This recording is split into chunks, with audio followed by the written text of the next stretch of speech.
पंडित जवाहरलाल नेहरू हे भारताचे पहिले पंतप्रधान होते.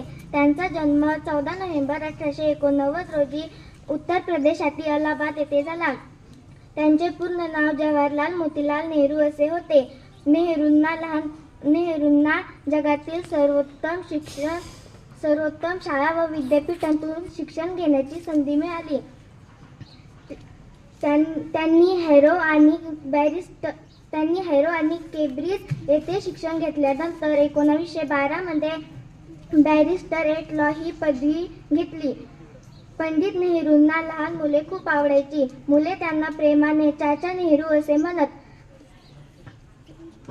पंडित नेहरूंना लहान मुलांमध्ये देशाचे भावी नागरिक दिसत होते, म्हणून त्यांचा जन्मदिन बालदिन म्हणून साजरी केला जातो. एवढे बोलून मी माझे 2 शब्द संपविते. जय हिंद, जय भारत.